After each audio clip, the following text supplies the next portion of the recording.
नमस्कार। मैं डॉक्टर झरना पटेल नेचुरोपैथी की डॉक्टर हूं और न्यू डाइट सिस्टम की मोटिवेशनल स्पीकर हूं। मैं मेरे गुरुजी श्री बीवी चौहान साहब के श्री चरणों में सत सत प्रणाम करती हूं और आप सभी दर्शकों को भी मैं प्रणाम करती हूं। आज का मेरा टॉपिक है प्रेगनेंसी में बेड रेस्ट।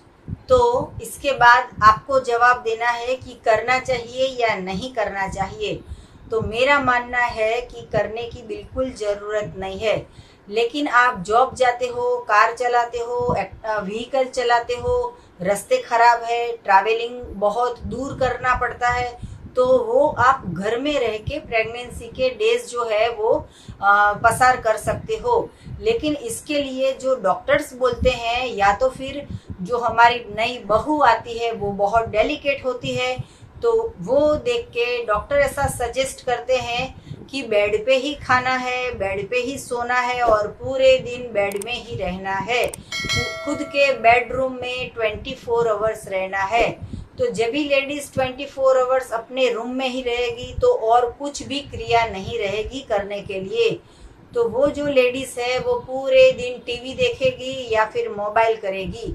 तो ये दोनों चीज़ है वो बहुत ही हानिकारक है। प्रेगनेंसी में ऐसी चीज़ों से दूर रहना चाहिए। तो हमारा टॉपिक का मेन पॉइंट ये है कि बेड रेस्ट करना ही नहीं चाहिए। हम ऐसे कैसे दुर्बल है कि हम बच्चों को जन्म देते वक्त हमें इतना 9 महीने तक रेस्ट करना पड़ता है। तो हम सृष्टि में दृष्टि करेंगे कि जो पंखी होती है उनको भी बच्चे होते हैं, वो उड़ते रहते हैं और अंडे देते हैं।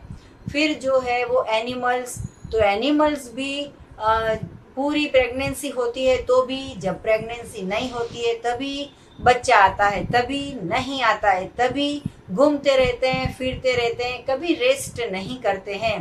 प्रेगनेंसी में हीमोग्लोबिन कम हो जाता है, आयरन कम हो जाता है, विटामिन्स की, मल्टीविटामिन्स की टैबलेट सुबह में खानी पड़ती है, रात को खानी पड़ती है।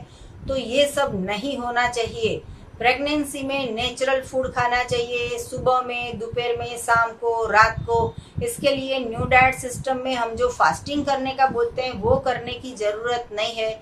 लेकिन 9 महीने में आप हर ऑल्टरनेट डे, मतलब कि आज एनीमा करो कल नहीं करो, आज करो कल नहीं करो, तो ऐसे कर कर के आप पूरा महीना एनीमा कर सकते हो। मतलब कि हर रोज एक एक दिन छोड़ के एनीमा करना जरूरी है, क्योंकि बच्चा अलग जगह पे है, आप अलग जगह पे है, हम अलग, एनीमा अलग जगह पे करते हैं। तो एनीमा करना बहुत ही जरूरी है, क्योंकि अगर पेट में वेस्ट पड़ा रहेगा, गलत भोजन पड़ा रहेगा, तो हमें आलस आएगी या फिर चक्कर आएंगे या फिर नींद आती रहेगी या भूख नहीं आएगी, ढेर सारी वॉमिट होती रहती है। जब भी प्रेगनेंसी रहती है तो पूरे समाज को पता चल जाता है, पूरी सोसाइटी को पता चल जाता है, इतनी वॉमिट करते हैं लड़कियां या वुमेन्स या गर्ल्स या प्रेग्नेंट जिसको भी बहू को होता है वो सभी। तो ऐसा नहीं होना चाहिए। सृष्टि में दृष्टि करो, हम काऊ को देखो, उसके भी पेट में बच्चा होता है, बफेलो के पेट में बच्चा होता है, तो वो पूरे दिन घूमती फिरती रहती है। तो ऐसा क्या हो गया कि इंसान को, लेडीज को 9 महीना बेड पे सोना पड़ता है। तो इसका ये कारण है कि हमने हमारे शरीर को सही भोजन नहीं दिया है। दूध पीते हैं, पका के खाते हैं, बाहर के पिज़्ज़ा, बाहर के पास्ता, बाहर के जंक फूड, बाहर की पकौड़ी, ये सब खाते हैं। इसकी वजह से हमें विटामिन्स कम मिलते हैं और इसकी वजह से हम प्रेगनेंसी में बेड रेस्ट करना पड़ता है। प्रेगनेंसी के बाद भी बच्चा आता है तो पहले ही दिन उसको इनक्यूबेटर में रखना पड़ता है, तो ये बहुत गलत चीज़ है। माँ ने भी पूरे 9 महीने जो है वो शरीर को संभाला नहीं और फिर बच्चा भी है वो वीक पैदा होता है। प्रेगनेंसी के लिए आईवीएफ की बिल्कुल ज़रूरत नहीं है। अगर हस्बैंड और वाइफ दोनों तप करेंगे, ये जो न्यू डाइट सिस्टम है वो करेंगे, लगातार 4 महीने तक सुबह, दोपहर, शाम और रात अपक्व भोजन खाएंगे, तो 4 महीने के बाद उनको आईवीएफ करवाना नहीं पड़ेगा। आईवीएफ की सिर्फ इंसान को जरूरत पड़ती है। सृष्टि में 84 करोड़ जीव जो रहते हैं उनको किसी को आईवीएफ नहीं करवाना पड़ता है। आज हर गली, हर शहर, हर मोड़ पे आपको आईवीएफ सेंटर दिखेगा। तो ये क्यों हो रहा है? क्योंकि बच्चा हमारे घर जन्म से लेके 18 साल तक या 21 साल तक हमारे पास रहता है। हम उसको मूर्त भोजन खिलाते हैं, उसकी फर्टिलिटी का जो शरीर में हॉर्मोन्स होते हैं वो बिगड़ जाते हैं। पीसीओडी और पीसीओएस का प्रॉब्लम हो जाता है। जेंट्स को भी जो शरीर में स्पर्म बनने चाहिए वो नहीं बनते हैं, जितनी मात्रा में बढ़ने चाहिए उतनी मात्रा में नहीं बढ़ते हैं। शरीर जो है वो 100 केजी से ऊपर वेट हो जाता है।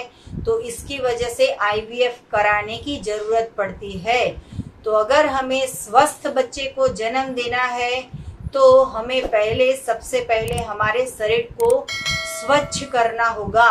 तो स्वच्छ करने के लिए एनीमा जरूरी है। तो न्यू डाइट सिस्टम में सबसे पहले हम ये बोलते हैं कि हस्बैंड को और वाइफ को सुबह में 3 बार एनीमा और रात को भी 3 बार एनीमा करना जरूरी है। और ये तब करना है, अगर तब करोगे तो फल मिलता है। आईवीएफ कराने में 7 लाख से लेके 14 लाख तक का खर्चा होता है। तो अगर ये 14 लाख का आप फ्रूट ले आओ तो पूरे घर के 14 साल तक फ्रूट खाते रहेंगे, सलाद खाते रहेंगे, जूस पीते रहेंगे। हमारे यहाँ पे सुजाता की एजेंसी है, वो आप मंगवा लीजिए, हमारे से जूसर ले लीजिए। 50 लाख का जो खर्चा होने वाला है हॉस्पिटल में, वो सिर्फ ये जूसर के पैसे में से सारा दूर हो जाएगा। तो जूस पीने से ज़्यादा बेनिफिट होता है। मैं मेरे खुद की बात करूं तो मुझे बेटा है और बेटी है। दोनों वक्त नॉर्मल डिलीवरी हुई है और दोनों वक्त मैंने 9 महीने घर का सारा काम किया है। तो एक दिन भी रेस्ट करने की ज़रूरत नहीं पड़ी थी। तो इतना सारा फायदा क्यों हुआ? तो इसका कारण ये है कि हम जो है वो कुदरत का बनाया हुआ भोजन सबसे ज़्यादा खाते हैं। तो आप भी अगर प्रेग्नेंट हो तो 99% जो है वो रॉ फूड खाइए, और अगर 1% खाना हो तो कभी कभी कुछ टेस्ट कर सकते हो, लेकिन मैक्सिमम लेके आप सिर्फ और सिर्फ रॉ डाइट को फॉलो कीजिए। मेरे पास एक बहन आए थे तो उनको एक लड़की थी और लड़की 10 साल की हो गई थी और उनको दूसरी प्रेगनेंसी रखनी थी। तो मेरे पास आए तो मैंने ये सारा बताया उनको। तो उन्होंने कहा कि 4 महीने तक तो कैसे कर पाएंगे खाए बिना। तो मैंने ये कहा कि अगर ये खाए बिना आप नहीं रह सकते हो तो 10 लाख का खर्चा करवा दो और शरीर को बिगाड़ो। तो उन्होंने वो रास्ता चुन लिया था। लेकिन आप बहुत समझदार हो, फ्रूट खाइए, सलाद खाइए, जूस पिए, तो शरीर भी जो है वो शुद्ध हो जाएगा, शरीर तंदुरुस्त हो जाएगा, कभी हॉस्पिटल नहीं जाना पड़ेगा। सबसे बड़ा फायदा ये होगा कि लेडीज को नॉर्मल डिलीवरी होनी चाहिए। तो आज ही आप ये दिमाग में से निकाल दो कि जब भी बेटी को, बहू को प्रेगनेंसी रहती है तो बेड रेस्ट करना पड़ेगा। बेड रेस्ट की कोई ज़रूरत नहीं है। मैंने ऐसा भी सुना है कि बहू जो है वो बेड रेस्ट करती है तो पूरे 9 महीने टिफ़िन बाहर से आता है। तो ऐसा टिफ़िन मंगवाना बंद कर दीजिए। 10 किलो एप्पल ले आइए, 10 किलो टमाटर ले आइए, 10 किलो ककड़ी ले आइए, 10 किलो वाटरमेलन ले आइए, 10 किलो केले ले आइए। सुबह, दोपहर, शाम और रात रॉ फूड खाइए तो मज़ा आ जाएगी। न्यू डाइट सिस्टम में हम सबसे पहले ये कहते हैं कि no milk and no milk product. तो जो भी लड़की है जिसकी शादी भी नहीं हुई है या शादी भी हो गई है या प्रेगनेंसी भी रह गई है या बच्चा भी हो गया है, पूरी ज़िंदगी में न्यू डाइट सिस्टम में हम बताते हैं कि मिल्क प्रोडक्ट का त्याग कीजिए। ये प्रेगनेंसी की मेरी 4थी वीडियो है। इसके रिगार्डिंग आप पहले भी सर्च कर सकते हो। मेरी चैनल पे प्रेगनेंसी की एक वीडियो है, प्रेगनेंसी डाइट प्लान की एक वीडियो है और आफ्टर डिलीवरी डाइट प्लान वो तीसरी वीडियो है और ये आज हमारी चौथी वीडियो है। अगर आपके घर आपके बच्चे आ गए हो, आपके बच्चे बड़े हो गए हो, तो अगर आपको ये वीडियो की ज़रूरत नहीं हो तो बाकी समाज में, फ्रेंड्स में, रिलेटिव्स में जितने भी जान पहचान वाले लोग हैं उन सबको ये वीडियो फॉरवर्ड कर सकते हो। हमारी न्यू डाइट सिस्टम एडॉप्ट करने के बाद जिसको शादी के 10 साल तक प्रेगनेंसी नहीं रहती थी, दवाई करवाने के बाद या ऑपरेशन करवाने के बाद या फिर IVF करवाने के बाद भी प्रेगनेंसी नहीं रहती थी, उन लोगों को आज बेटा भी हुआ है और बेटी भी हुई है। तो ऐसे भी हमारे पास बहुत सारे केस है कि सिर्फ और सिर्फ रॉ डाइट पे बिना बेड रेस्ट किए भी अच्छा हेल्दी बच्चा आ सकता है। बेड रेस्ट का मतलब ये नहीं है कि पूरे दिन बेड पे सोते रहो। आप घर का काम कर सकते हो, जितना भी खुद का काम होता है वो कर सकते हो और घर में रह के मजा कर सकते हो। जब भी आप प्रेग्नेंट हो तो हमारी 400 वीडियो है, वो सारी 400 की 400 वीडियो देख लोगे तो बच्चा भी आपके पेट में सुनेगा और जब भी जन्म के बाद वो भी न्यू डाइट सिस्टम को फॉलो करेगा। तो आपको और कुछ भी जानकारी चाहिए तो हमें आप फ़ोन कर सकते हो। मेरा फ़ोन नंबर है 9824317955। यही मेरा व्हाट्सएप का नंबर है। आपको और कुछ भी जानकारी चाहिए तो संपर्क कर सकते हो।